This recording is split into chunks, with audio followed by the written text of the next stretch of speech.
Please be seated.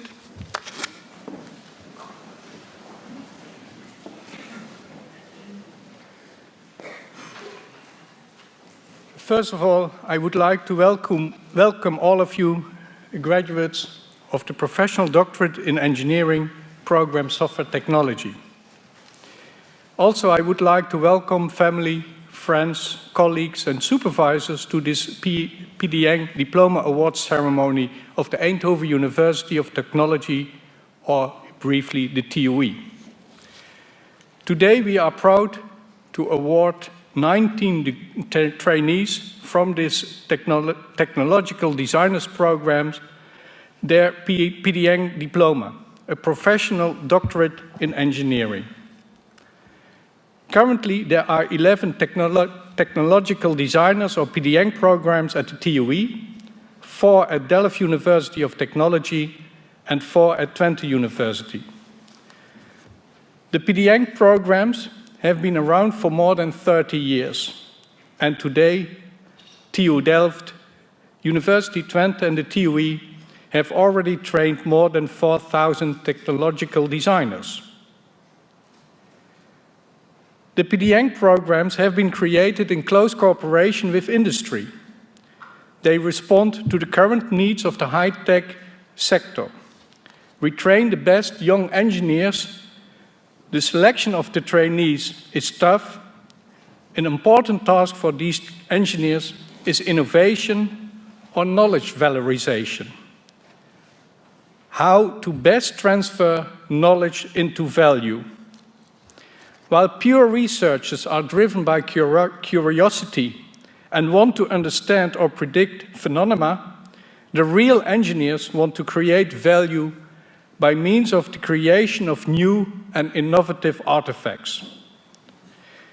That is exactly what the technological designers programs are about and what our today new PDN graduates have accomplished during their 2-year program in industry.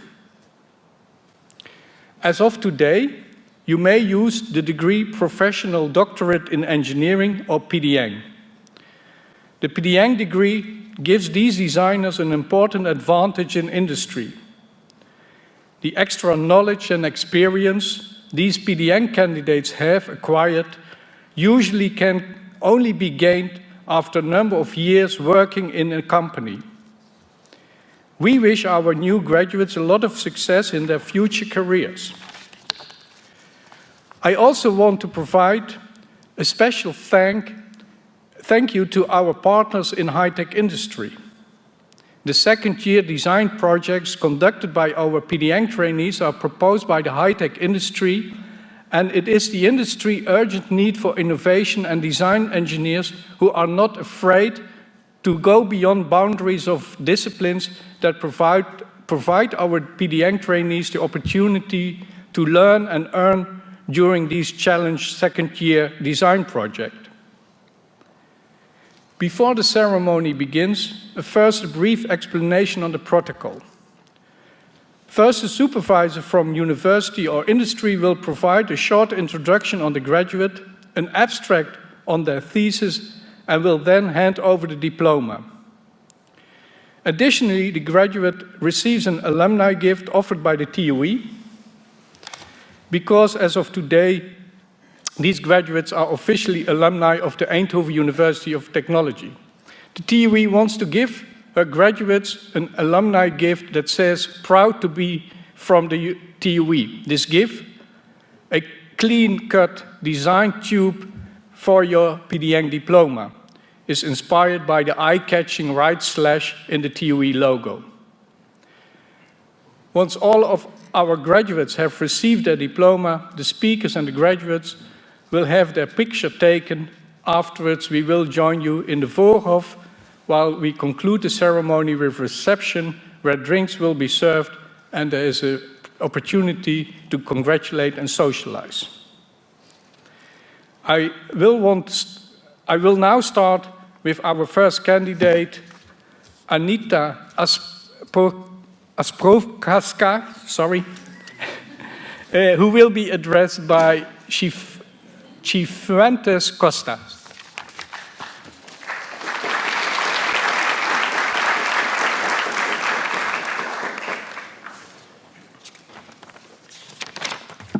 First, congratulations to all of you.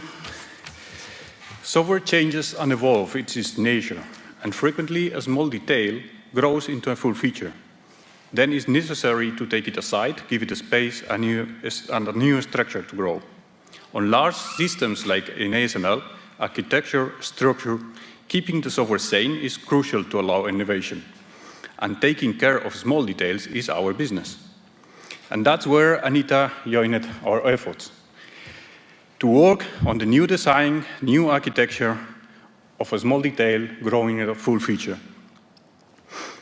She was confronted with a good amount of new knowledge and new architecture, design patterns, tools, techniques, and she managed to swim on all that flood of information.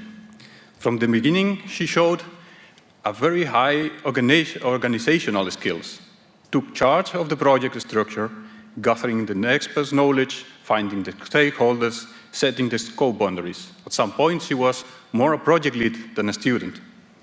I remember a point at the beginning when she was still making sense of all that information, which was not ideally organized on our side. And she came up with a domain diagram and map of the information she had gathered so far. When I saw it, I felt reassured because she was creating something quite similar to the outcome of one of our other projects. That means that we were modeling on the other project things correctly, because it was understood by some other people, but at the same time I feel a bit troubled because it took us quite more time than Anita to realize that kind of design. So thank you, Anita. We did our best. We were not able to scale you, and we welcome you now to ASML for the next years. Congratulations. And well.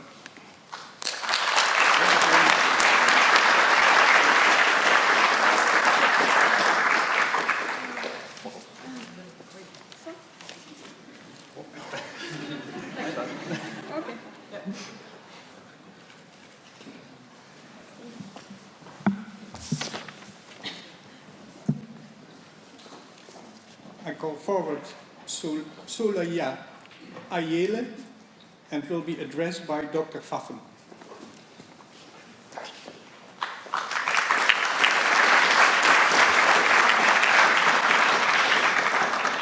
Soli, well, I can almost thank you because apparently now I have a doctor's title, so that's always good to know, apparently. Well, this is actually the picture that you have to remember of Soli, the smile plastered on her face all day long, even if something goes wrong or something's troublesome or something like that. Smile plastered on her face, and she uses it to convince supervisors and stakeholders alike. It was really fun. Even the difficult ones, by just being you actually got them to, in the end, actually understand what you were doing and really, get them really enthusiastic for your project. And that was really cool to see. I really enjoyed working with you, the energy you had, and it was really nice to see that you actually fit into both teams. You actually kind of were a bit in between two teams. And you actually fit into both, even in the team that I'm currently in, which has, let's say, a bit of a sarcastic way of humor, but apparently you have the same, so that's good. If you look at Soli, you see her hair. Something's very interesting about her hair. It's not just that it looks different all the time, it's also a great hiding place for stuff. So you can hide pens in it, a lot. I don't know what else she had in it, maybe even post-it notes somewhere plugged into it, but that way she always came prepared, and if she didn't have something, it was probably in her hair. Glasses, everything. It was really a pleasure working with you. I wish you a lot of success in your new company. It's a shame you didn't stay, but Venlo is not so close, you now know that, so who knows?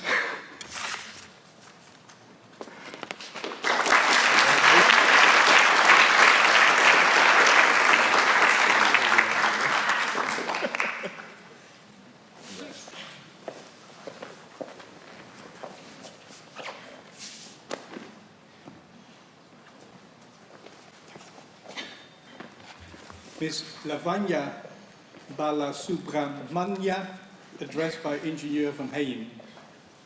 Hi, Lavanya. You started at ASML on an assignment to make a proof of concept for code generation from MATLAB algorithms that were created by physicists. And we at ASML, as software engineers, we wanted to get rid of the tedious manual translation of MATLAB algorithms into manual C code. And you showed that this is feasible, and that is very nice, and still this was feasible with limited impact on the code of the algorithm, such that the physicist could still recognize their code. That's very nice.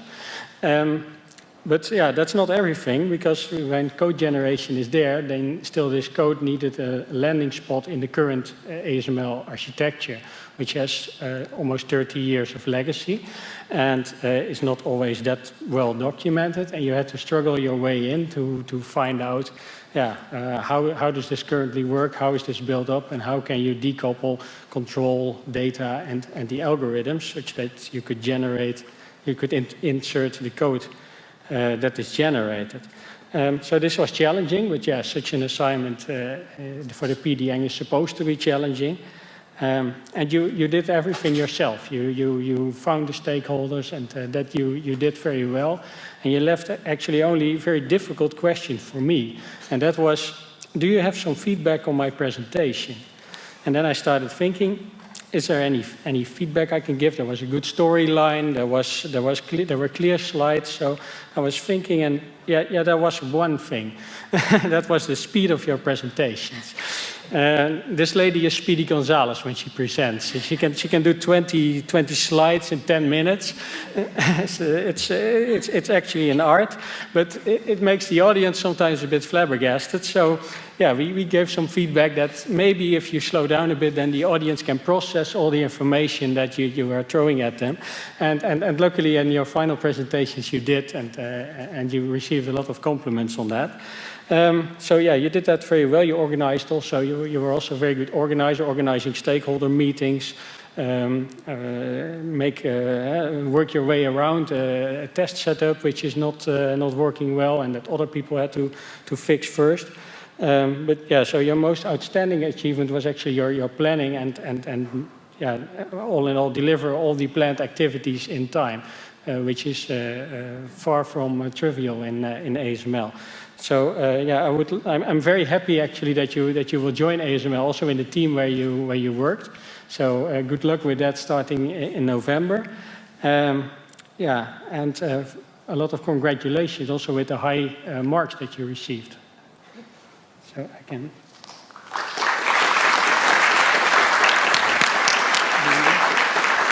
Congratulations.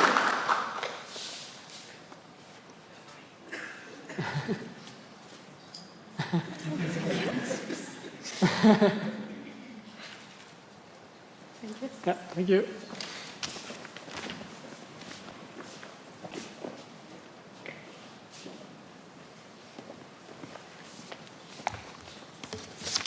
Mr. Ching Chai, addressed by Dr. Denissen. Hi, Chin. The last 8 months, you have been working on the design and application of non-intrusive interceptors, which, when you started with, you probably didn't have any idea what it was talking about, but you soon learned. ASML gave you a pattern to intercept a system under test without changing it. So that was really a requirement. You should not change the production code. And your assignment was to find out whether interception works and to which extent. In the beginning, you were very quick in learning the problem and producing the results of your first successful experiment.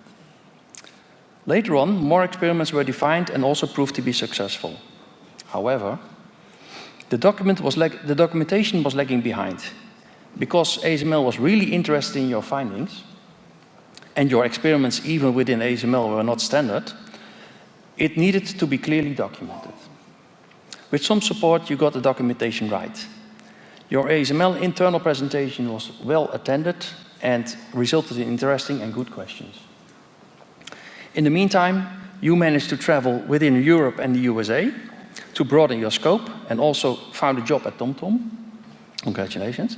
And I, in the meantime, tried to pronounce your name correctly. And I apologize if it's still not correct. Chin, that's correct. You're a fine person to work with. You're open in your communication and you're eager to learn. Yeah. Nice to have you met. But finally, and the most important part for you, is that your work has been awarded with the Professional Doctorate in Engineering. Chin, congratulations and all the good luck in your further career. Thank you very much.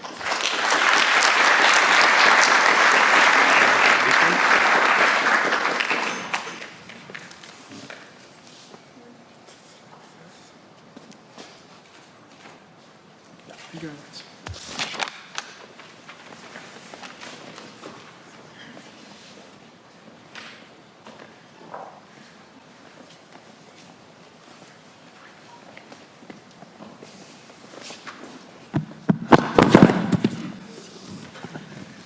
And the next is Mr.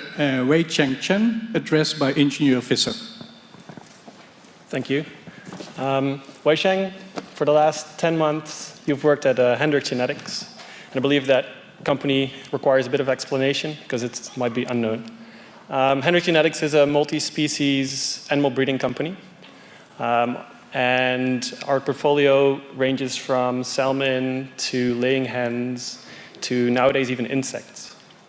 And we're also a market leader. So if you eat an egg anywhere in the world, there is a 50% chance that it originated from our genetic lines. But our industry faces a challenge.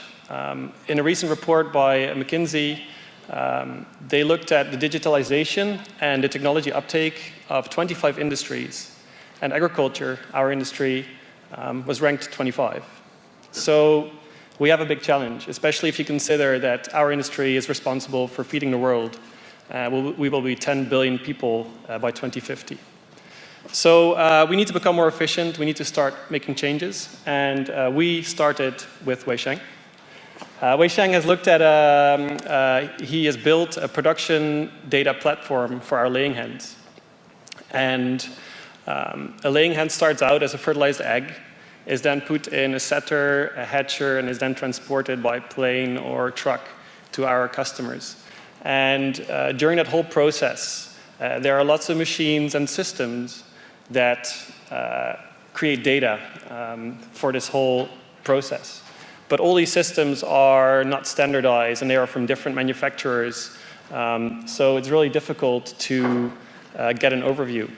And Wei Cheng has created a data platform for the laying hen production systems to be able to not only store the data in a central place in the cloud, but also to be able to integrate, to link data sets in order for us to get insights across the whole production chain. So if you change something at the start, we could evaluate what the impact would be at our customers. And that's very valuable. So we knew Wei Cheng had a solid technical background, but where he really exceeded was in the way the speed with which he understood the domain knowledge of laying hens.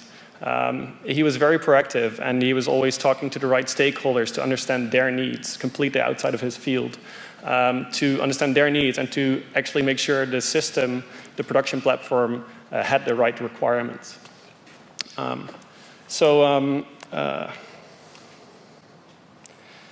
So that was really unexpected. So thank you, Wei Cheng, for your contribution to our company. You're going to be the start of widespread adoption of cloud-based, data-driven data integration at our company. Thank you.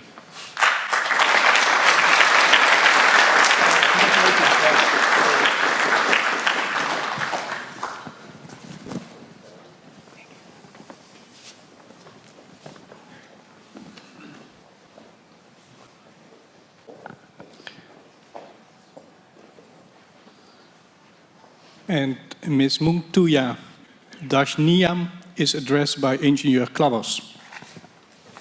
Thank you. Apologies, this year there's no movie from my side. But I will talk about the about a movie. And that's actually referring to the title of your thesis, Mugi. We're very happy to have a simplified version of your name, Mugi, which is much easier for me to pronounce and to remember. The title is RoboCoach, a scalable solution to support teachers and students using email and chatbots. The actual name RoboCoach is derived from the RoboCop movie from Paul Verhoeven, wherein a human police cop, Murphy, is actually injured, and well, there's gruesome details, and actually his brain is implanted in a human android. But that's not where the similarity is. Like the project, this movie was starting with all kind of artificial intelligence solutions, and it's not working. And then there's suddenly this RoboCop, and he really kicks ass, and well, but he also gets trouble with his human conscience. So similarly, Mugi started off really focusing on artificial intelligence, really trying to get all the details, following courses of Andrew Ng, and trying to get all the essence out of that to apply that to the chatbot. But not finding any data, not finding any the right application for that. She also got frustrated and started actually something that was called the email notifier, email notification program to alert students to progress after a time of non-activity. Simple, but very effective. But she wanted more. And well, that's actually what characterizes you. You have a very strong inner core, which is very focused on getting a result, and you wanted to have something that included AI, and AI came back in the form of Watson, but then to use as an intelligence assistance in an ecosystem between teachers and students, slowly learning and taking over the simple task of teachers without bothering these teachers. And that's also how RoboCop ended, with a human touch, with human control. Today I did not get a notification of this happening. My calendar took over my life, and I lost control for a moment. Luckily there are other people that are notifying me, and that's actually the main lesson. Tools are not there to control us, but we should control and receive added value from those tools. They should extend our abilities. And Mugi gave a good demonstration of how to achieve that in her project. So making use and able to control these tools, that's the whole aim. And I'm sure that you will be able to do that, and actually we have extended your contract and hope to extend it a bit more. You will be able to help others to achieve actually the same thing in extending their abilities. And maybe a tool that could warn me for wearing the right suit, like a dark one, that would be a very good one as well.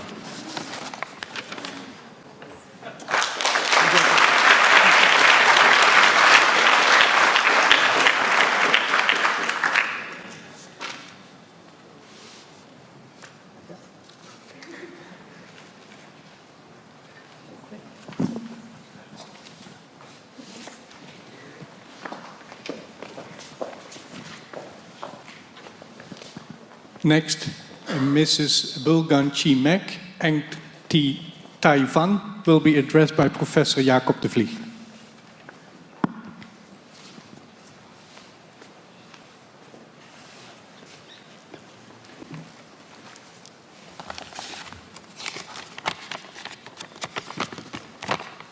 Hi, Bilga. It's really a pleasure to give this speech.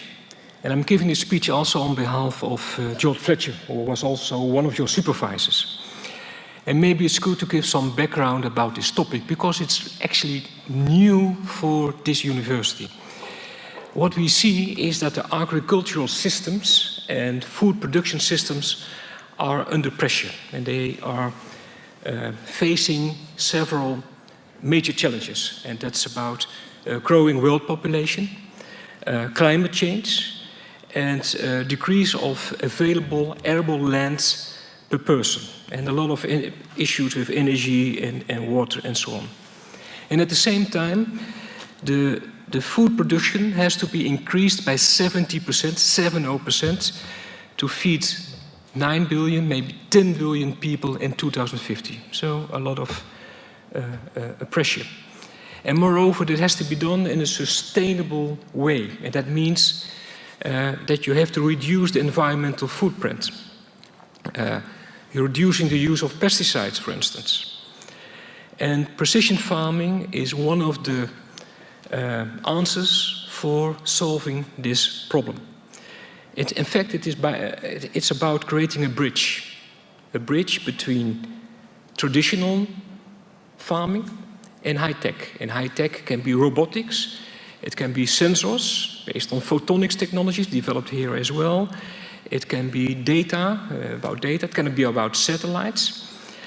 And this can help to increase farming considerably and solve these problems. But there's also a big problem associated with that. All these systems, all these sensors, all these satellites, etc., they produce enormous amounts of data. And that's exactly where Bilga stepped in. She developed an information system for precision farming to collect all this data, to manage all this data, to make it analyzable by machine learning and other technologies.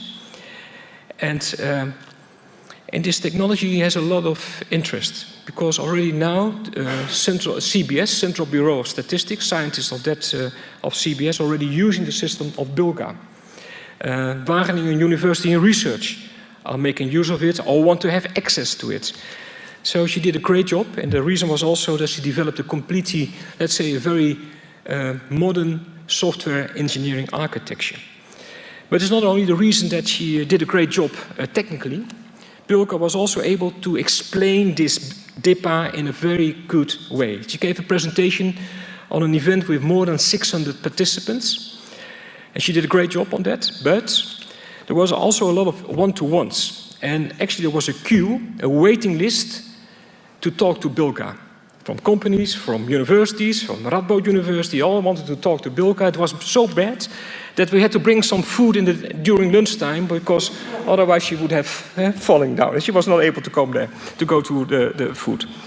So, Bilga, I realized it was really very hard for you in the beginning. It is a completely new topic, a lot of unknowns, a lot of pioneering. But you never gave up, and you delivered. You really created a very important system, which is the basis of new development again. So I'm very happy for that. I know that you got a very good job at bol.com, but if you want to come back to precision farming to save the world, very welcome.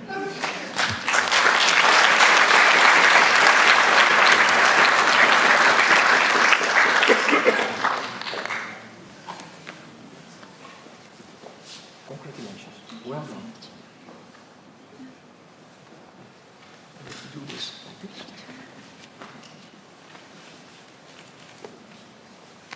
Okay, thank you.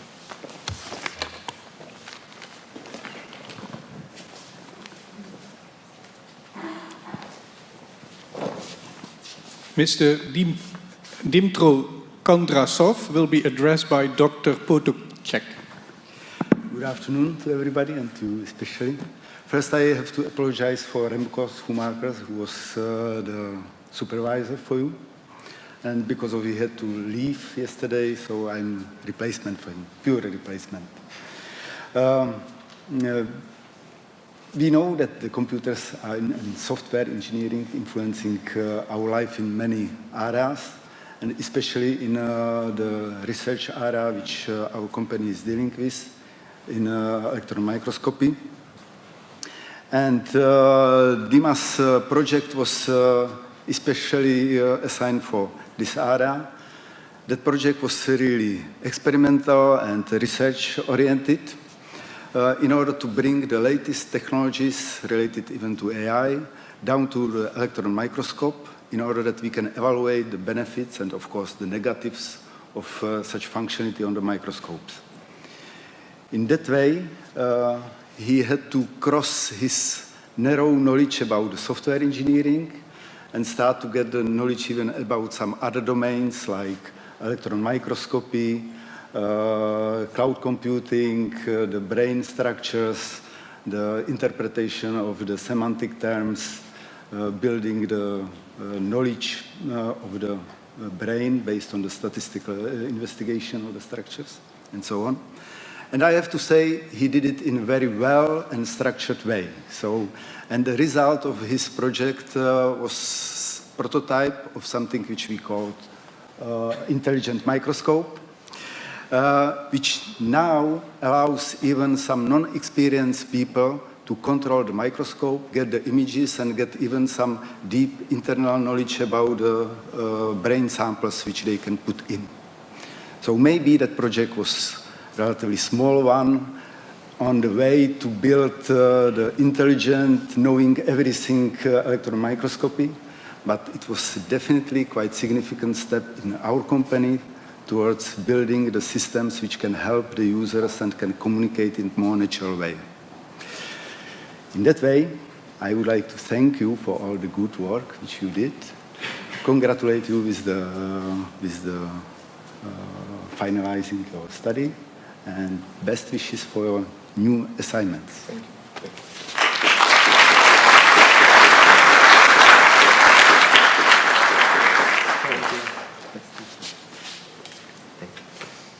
Show me.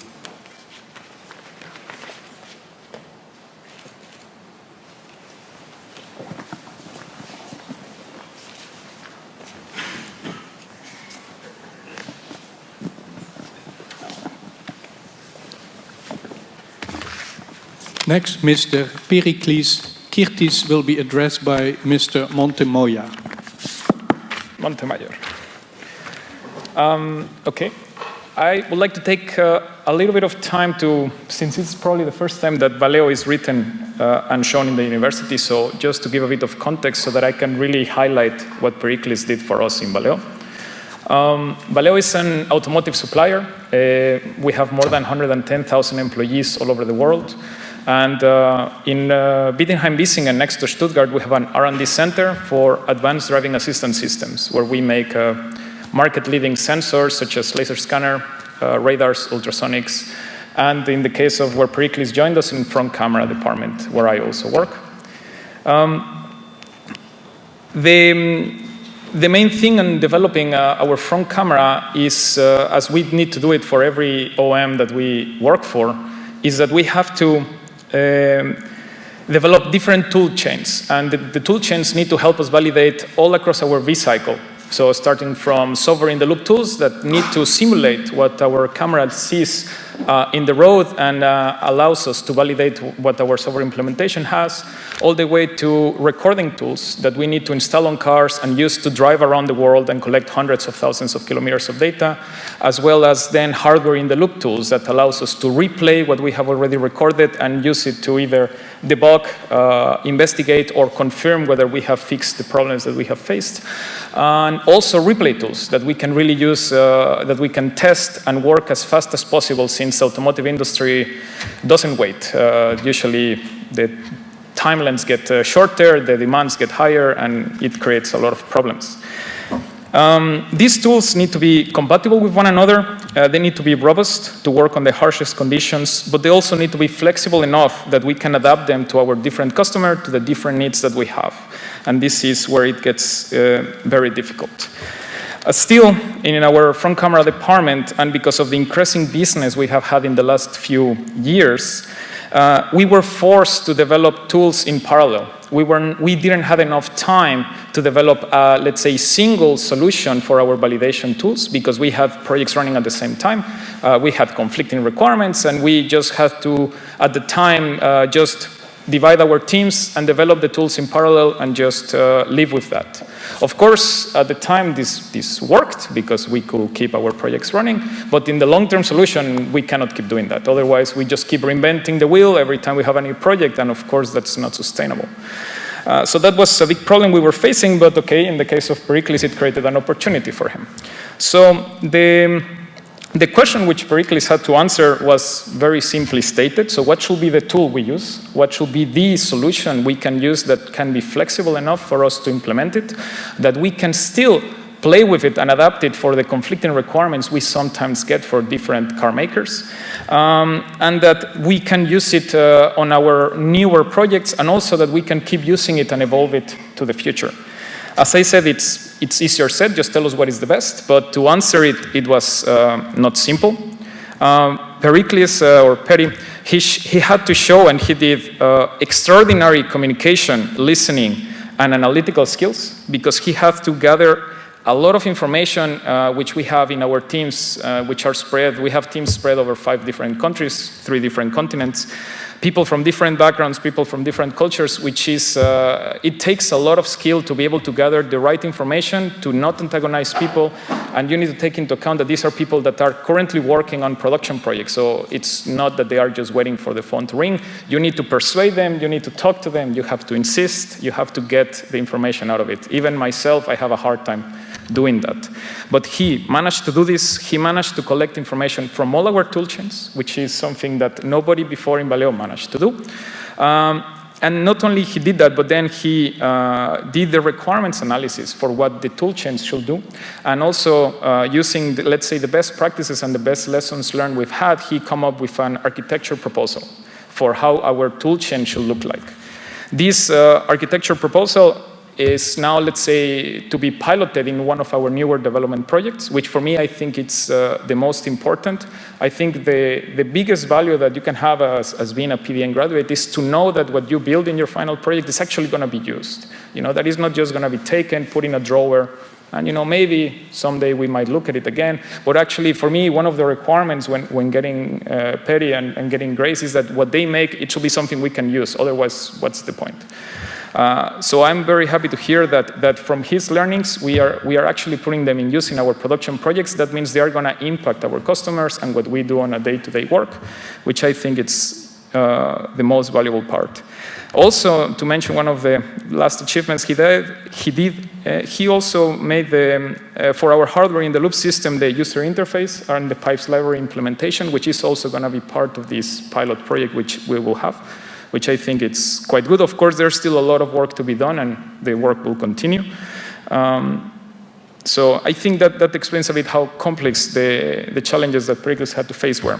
But those were not the only challenges, so there were, let's call it, logistic challenges. So even before he started, it took us a bit longer than planned to set up a working contract between Valeo, being a German company, and the university. Pericles joined somewhere at the end of January, where he could finally be in our office in Wittenheim. Then, of course, we had to sit you down in our team leader's office because we were in the middle of a layout change, so office space was very limited, which is a constant problem in Germany, I will say. But he was sitting with 2 very experienced guys, were system teams lead and software team lead, so I hope you managed to learn a few things from them. I have learned myself a lot from them.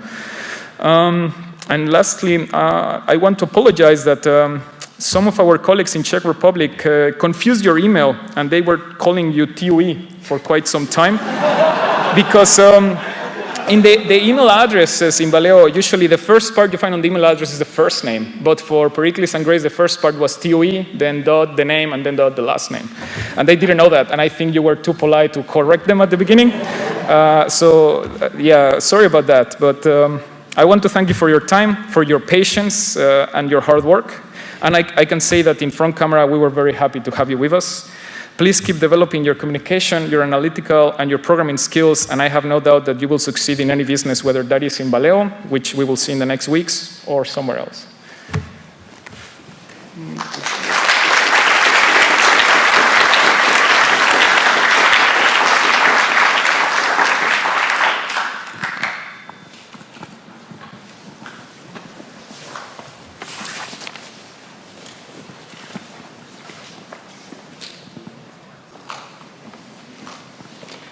Next, Guido Lupias will be addressed by Dr. Nicolai. Hi, Guido. It's really a pleasure for me to stand here, and I think you have also a pleasure that I'm here, because when we interviewed Guido, I was not there. Because I was on a business trip I think in Princeton, and you were not scared. I think I got the global director of research to interview together with one of my team members, and you came. And as you can see out of the title, which sounded maybe a little bit boring, a type system for a technical computing language, I might explain a little bit in which environment Guido was working. So we are working on the next things we are a tool provider, and we are working for engineering tools, and we are looking at 3 to 10 years. So, and we are not doing that alone in Leuven. So in Leuven we are maybe 10 people. We are doing that with our colleagues in Princeton, in Munich. We have also some connections to London.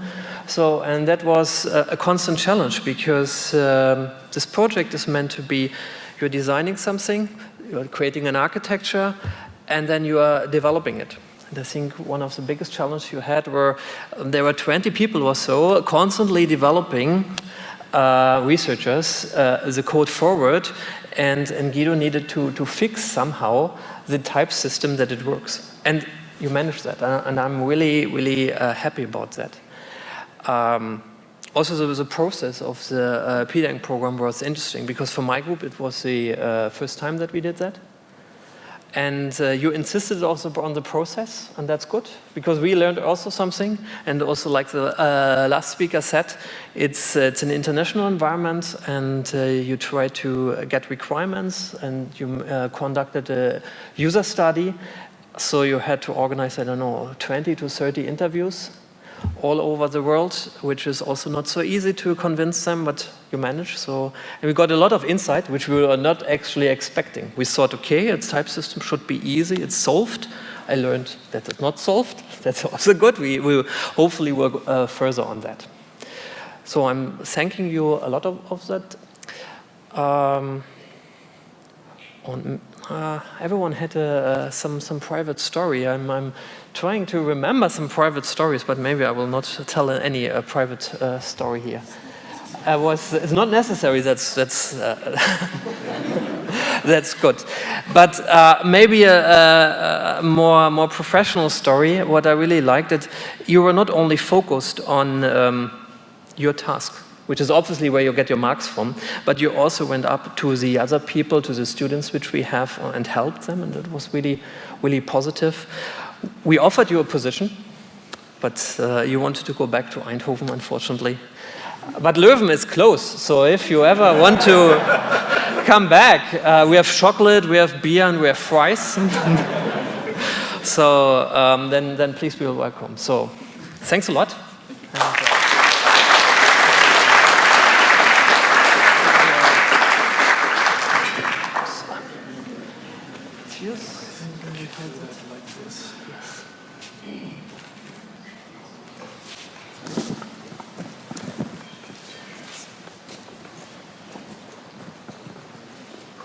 Next, Janislav Minchev will be addressed by Dr. Stanic.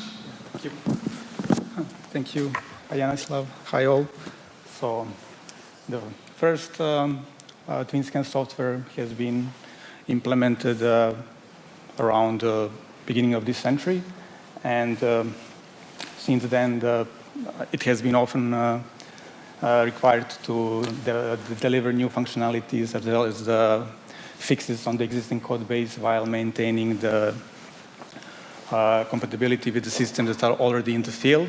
And one example of this is a component that contains vertical stage alignment, which is the core of the overall system design. So, and during those years, the functionality has been extended. But as you know, the primary concern was the time to market, and obviously it has results in the accumulation of the substantial technical debt, and over the time the the level of the technical debt reaches the point where adding new functionality becomes untenable. But from the other side, we had the roadmap of the TwinScan requires adding new functionality for the vertical stage alignment.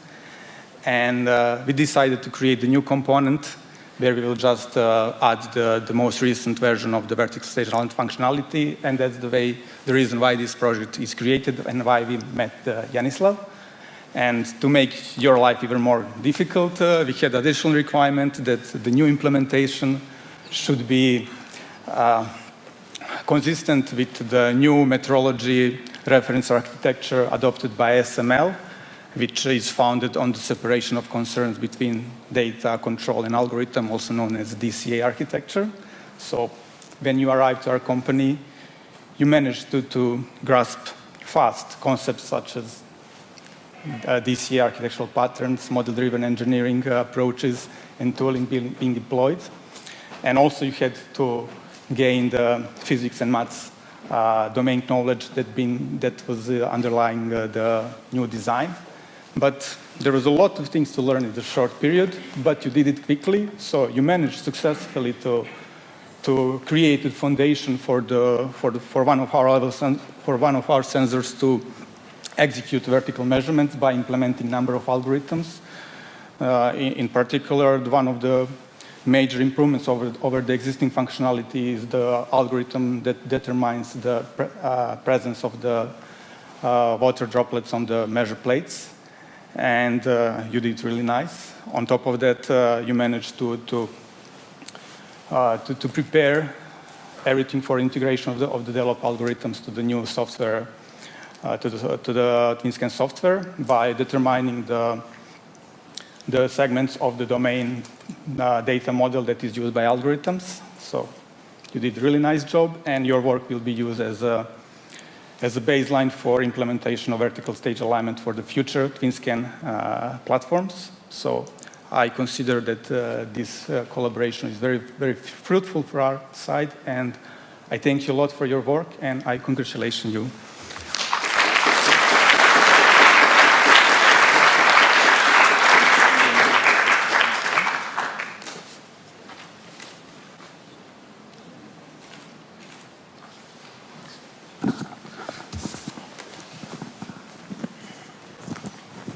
Next, Dimitri Kinkeshkin will be addressed by Engineer Schindler.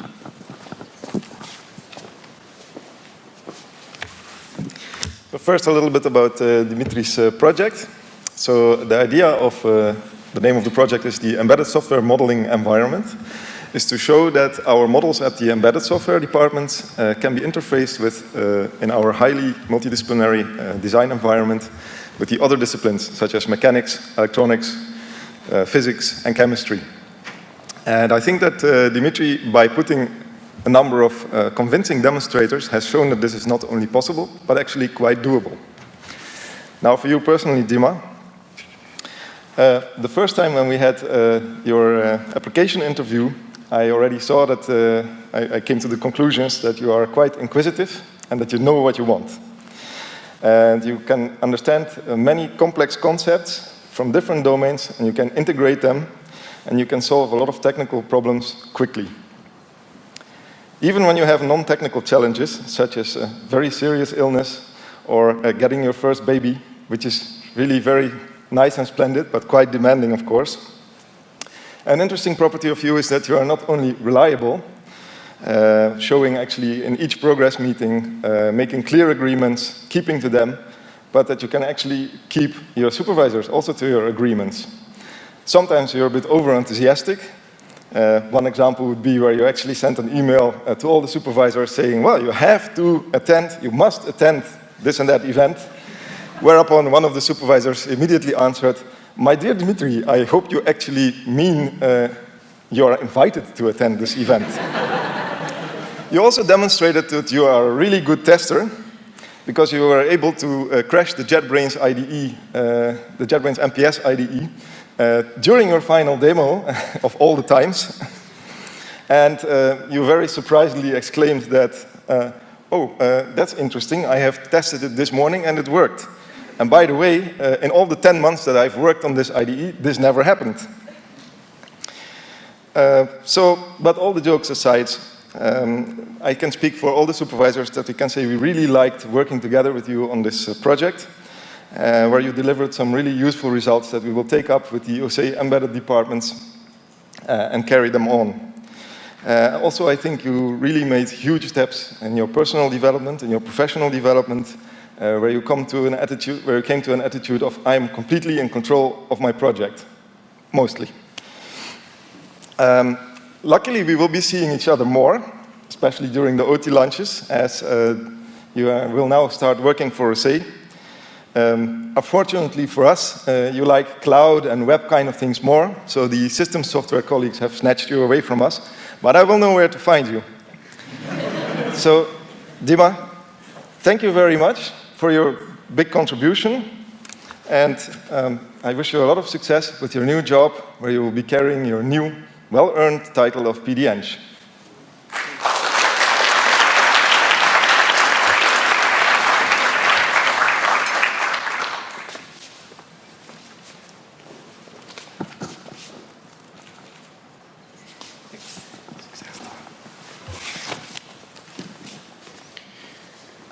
Next will Mr. Nityanat Panpalia be addressed by Engineer Janssen. Nitya, you came to us to work on calibrations, and that doesn't say much for most people, but one of the big problems that we have is legacy software, and we want to move from something that's taking most of my time to something that's new that will automatically be tested. So you started working on our demonstrator to show that we can move gradually without disturbing our customers from an old user interface, implementing new software, and you made a nice demonstration. Everybody thought, oh, finally something new is going to happen, and we have a guy working on it instead of only solving the problems that we have. Well, that was a nice first step to start learning what the context is about, and yeah, you picked up the different tools you needed to start the next part, and that's looking at the actual algorithms that you want to move to a new architecture. And yeah, the problem is that we have a new framework that is completely different than the old algorithms, and we wanted to keep the same functionality. So you dive into that and you try to discover the special details that were involved with moving from something unstructured to something that's software architecture.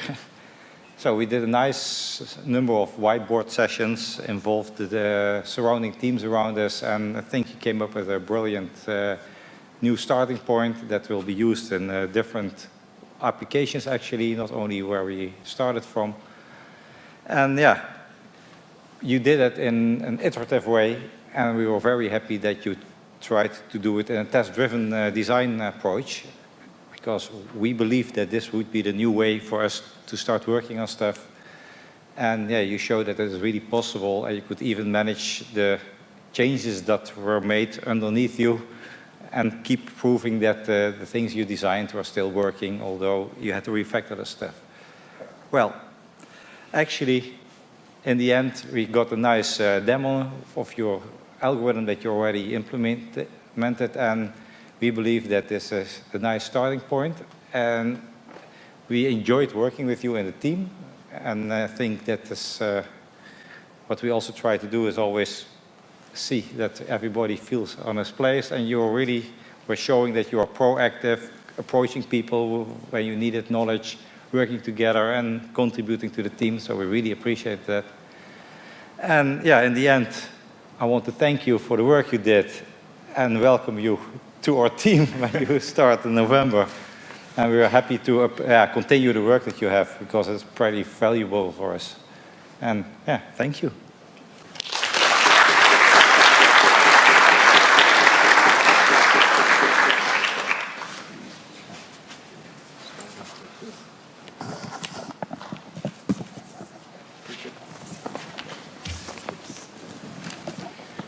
Next, Mrs. Carmina Pereira Azevedo will be addressed by Engineer Jans.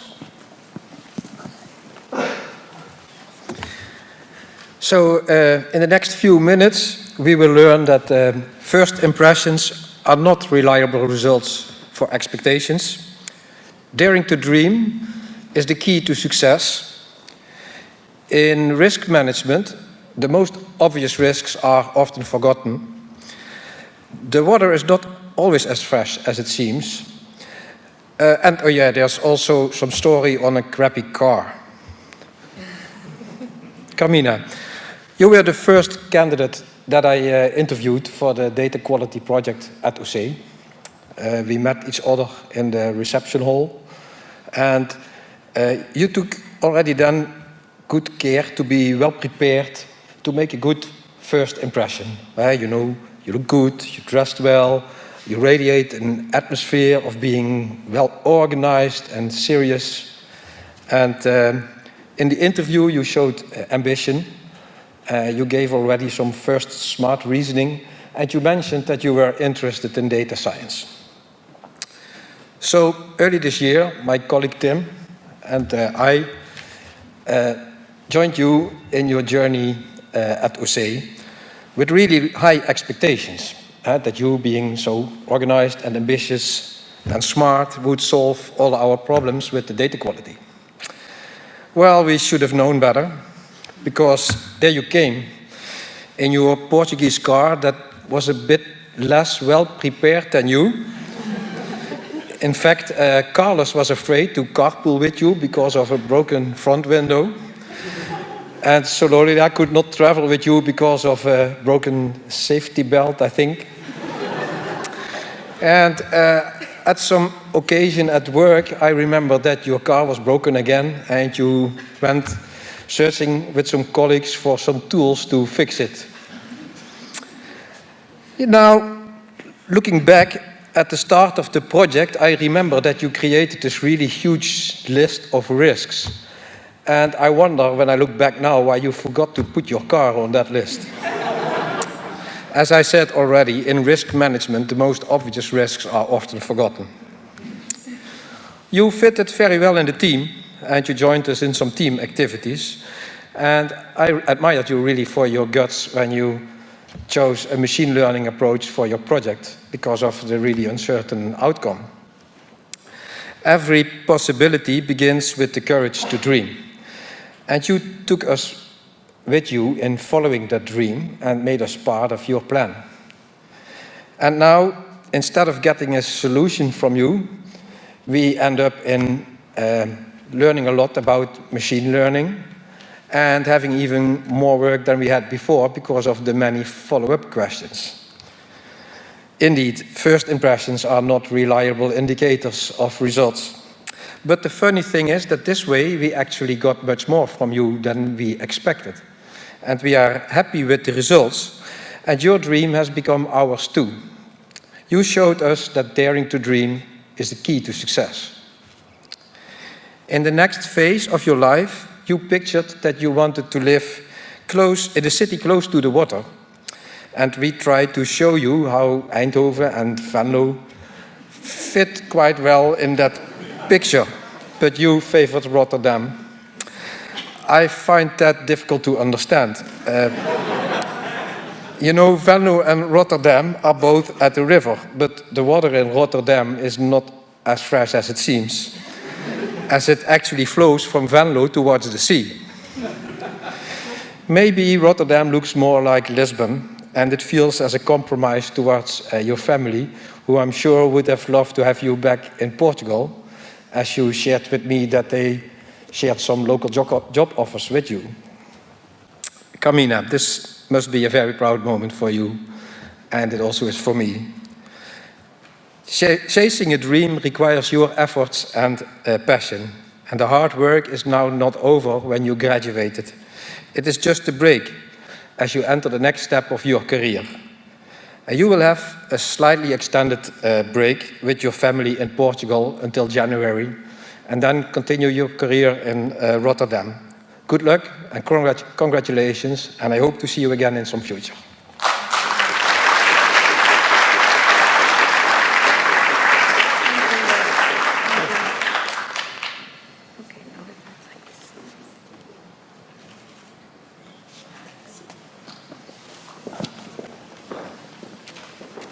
Next, Mr. Saurabh Raikanirkar will be addressed by Mrs. Karkanis. Good afternoon, everyone.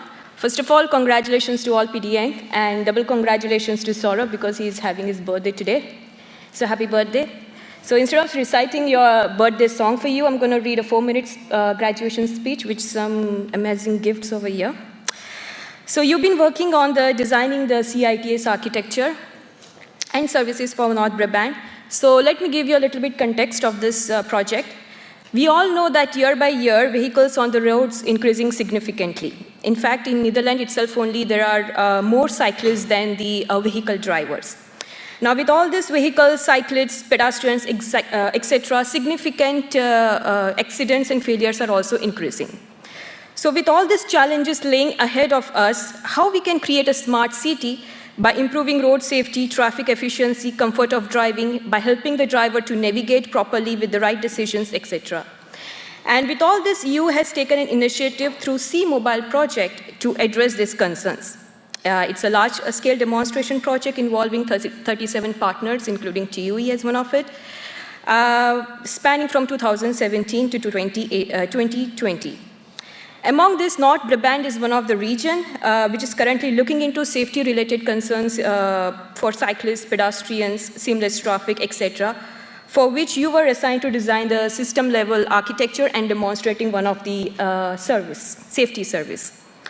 When you became a part of the project was at a really high time bound with strict deadlines. Hence, time was a luxury you couldn't afford.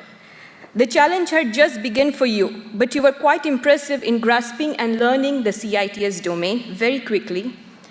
You managed to handle not only the technical aspect of the project, but also exhibited and excelled in other skills such as communicating with architects every week, involved in the brainstorming sessions with other experts of the project, with stakeholders, and of course working independently, etc.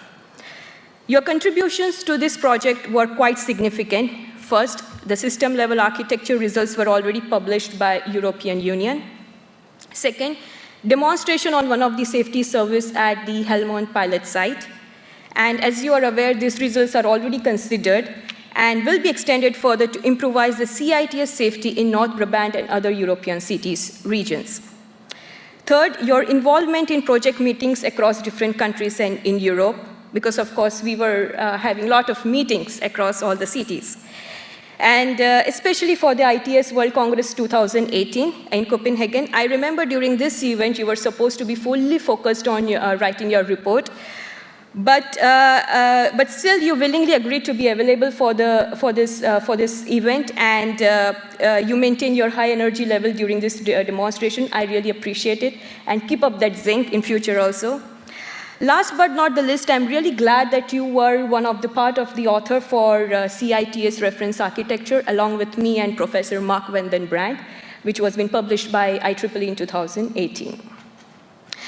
And I will conclude here by saying that your presence will be definitely missed by not just me, but the other team folks of the project as well. I believe you learned some lessons and gained certain experience which will help you to excel in your career. I thank you for being the part of this project journey and wish you good luck for your future endeavors. Thank you.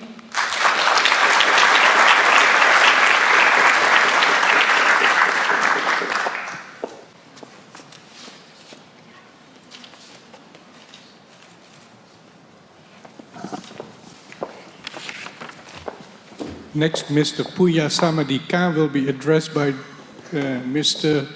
Gorgan. Yeah, thank you. Poya.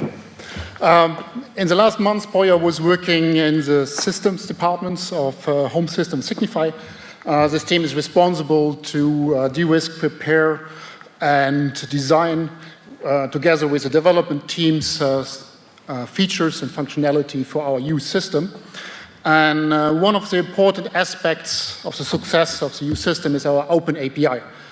And that is used by partners and third-party developers to create new functionality and cool new features for our EU system. together with us. With that, our users can have voice assistant support for the lights.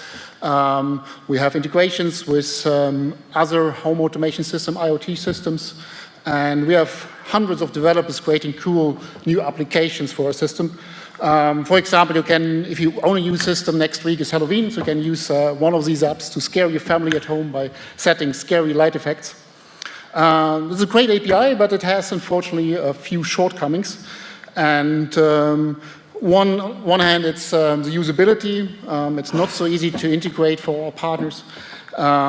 It's also creating costs on our sides unnecessarily, and also the user experience for some of the use cases we want to offer are not ideal.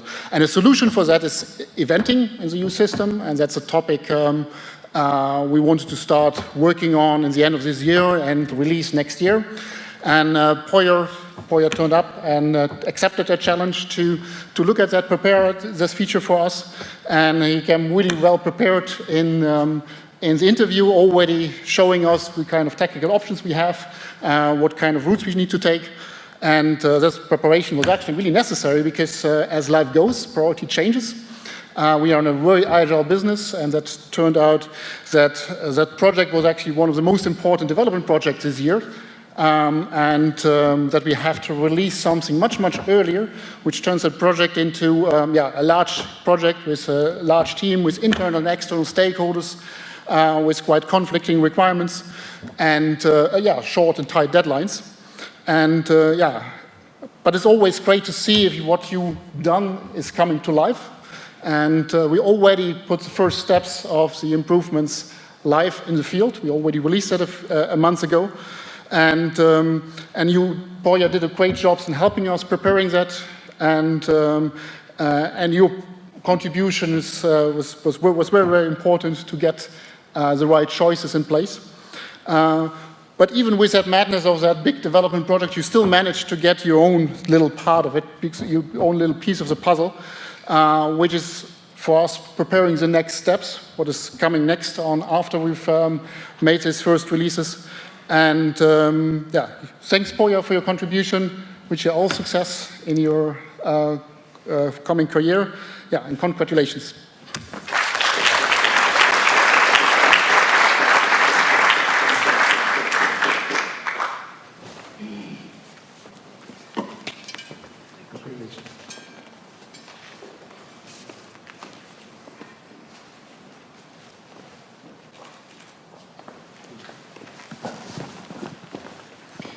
Next, Mrs. Grace Vazou will be addressed by Engineer Holster. Hello, my name is Bernd Holste. I also work for Valeo in Bietigheim-Bissingen in the south of Germany. Like my colleague Hector, he already said something about Valeo. The front camera project we are working on at Valeo provides different functionalities like lane detection, traffic sign recognition, light assistance, and pedestrian detection. Since some of these functionalities are really safety relevant, we have to make sure that they will work very, very reliable during the whole lifetime. To ensure this, a lot of testing has to be done before the camera finally is built into the car. One of these tests is a test regarding electromagnetic compatibility, EMC. In particular, it's a test respective the immunity to other radio signals. We have to make sure that no external source of radio frequencies, like for example, cell phones, Wi-Fi or Bluetooth, will disturb the work of the camera system. The need for a stable and reliable setup for an automated EMC test has finally led to the task that we have given to Grace, namely to develop a robust software system for EMC testing that also should be able to be used for future projects without making extensive changes. Just like my colleague said before, everything comes again, and sometimes the work has made 2 times or 3 times. This should have been avoided with the help of Grace.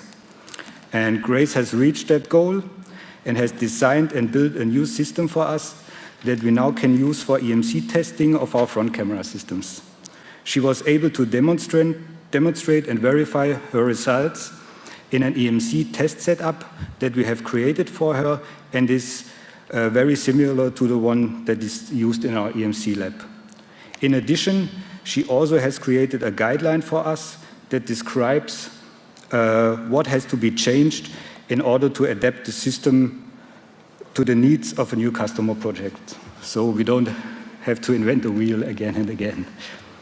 I'm very happy now that I'm able to be here today in the city of Eindhoven and to hand this diploma to Grace Vasu.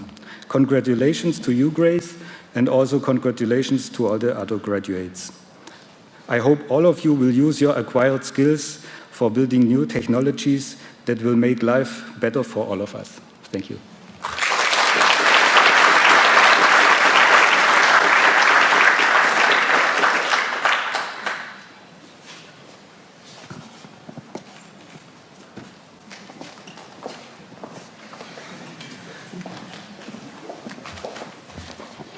Next, Mr. Yongchang Wang will be addressed by Dr. Dams.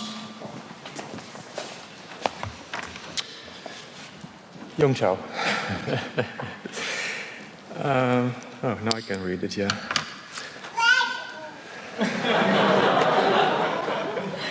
Well, that's the best you can have, right? Since the beginning of the year, you've worked at FEI, which is now part of Thermo Fisher Scientific. And it makes transmission electron microscopes that can produce amazing pictures of very small details, all the way down to individual atoms. Not surprisingly, such a complicated device is controlled by a lot of software. And the software itself is equally complicated. To keep it in good shape, it needs to get quite a bit of attention. Let's think of the software as if it were a person, called TEM, for transmission electron microscope.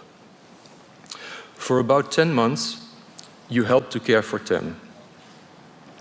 Your supervisor, Pepijn Kramer, had lived in the same house as TEM for about 70 years. He told you a lot of the things that he knew about TEM. And for your first assignment, you had to get to know TEM yourself. Unfortunately, sometime in April, Pepijn had to leave the house for a while, and I was asked to supervise you while he would be absent. Now, I wasn't exactly close to TEM. I was more like the person that lives a few blocks away down the street, and I surely didn't know this TEM guy as well as Pepijn did. Meanwhile, you had started a second assignment for which Pepijn had asked you to do a comparison of therapies that might help TEM.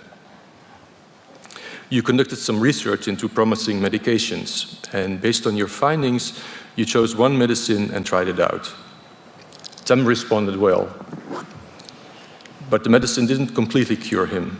For a while, you considered actually altering the composition of the medicine itself in order to customize it to TEM's particular situation. But I was concerned that that would take too much time, so I tried and managed to talk you out of it.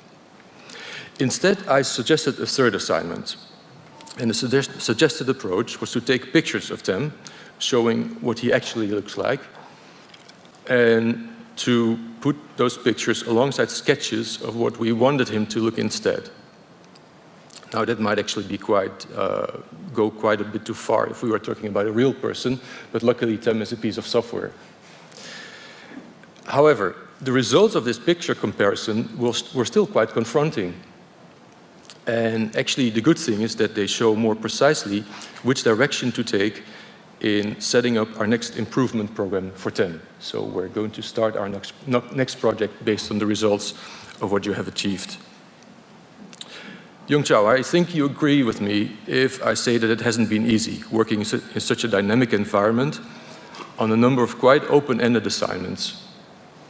And even if you got advice, so-called wise words, it could still be tough. For example, how on earth do you start to change yourself when you're being told to be more confident? Now, yet you demonstrated that you are able to expand your comfort zone and to learn. So let me end with some more wise words that summarize nicely what you have started doing. A ship in the harbor is safe, but that's not what ships are built for. And I wish you all your best in your travels, and congratulations.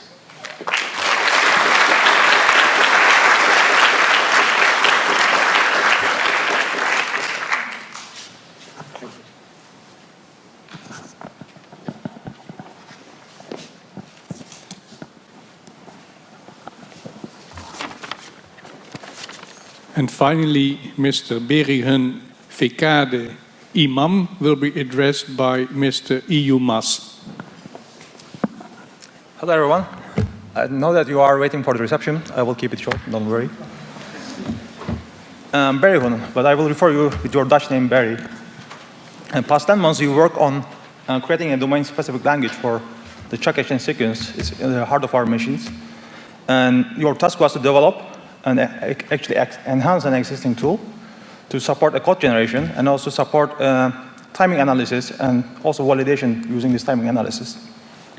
And thanks to your work, now we are able to automate this design process, and also we are able to validate all the different possible check exchange sequences, which are more than 130, and validate them during design time. So thanks for that. During the project, you had to learn many things. So first, you had to learn the existing framework because it was completely new for you. It was an in-house project. And you also had to learn the domain itself. So it was a big C. But also, you had to learn product engineering concepts. So there were many things to learn, and also there were many stakeholders to talk to. But you managed it very well. But after your defense, you confessed that you worked during nights at first to digest all this new information. Actually, Janja warned me that you tend to work very hard and also overtime, and I promised her to keep an eye on it, but I still missed it. But I think this habit of overtime is coming from your the days you lived in Seoul, in Korea. But I'm sure that now you will continue your career in the Netherlands. You will quickly learn that the Dutch way of adapting work and life balance. I remember one day you came to office with a swollen eyelid. We talked about, okay, what could be the reason of it? So it could be pollens or it could be due to the summer, but we didn't know. And you went to the doctor, you asked the doctor, and the doctor didn't know. And the doctor asked his Google assistant. Google didn't know either. But at the end, the swelling went away after a couple of weeks. But it came back just before your graduation and defense presentation. But by then, we learned that it was due to your stress level. So my advice to you is to pay an attention to the amount of work you put on your shoulders, and also listen to your body signals. So take it easy. And I remember the first day I interviewed you. So Barry is a guy, always smiles. So no matter what I tell you, no matter what happens, you always keep smiling. And keep this spirit up during your professional career. And also everyone in the team from the day one, and they liked you. So you were well integrated. And also during your presentation, final presentation, a meeting room full of people confirmed this. So you will continue your career in ASML, and I feel lucky to keep working with you.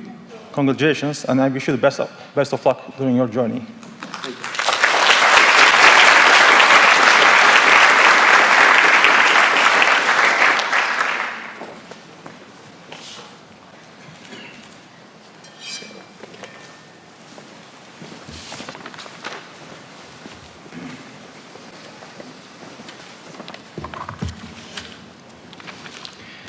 We are almost at the end of the ceremony, and drinks are waiting for us.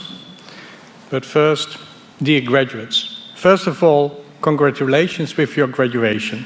From now onwards, you may use the degree Professional Doctorate in Engineering or PDN. Next, I would like to thank all speakers for addressing you and also congratulating you on your degree. The scientific degree of PDN involves duties as well as rights. As a holder of this degree, you are committed to standards of scientific integrity, trustworthiness, intellectual honesty, openness, and independence. These standards are described in more detail in the Netherlands Code of Conduct for Academic Practice and in the Eindhoven Code derived from it. You also have duties towards society.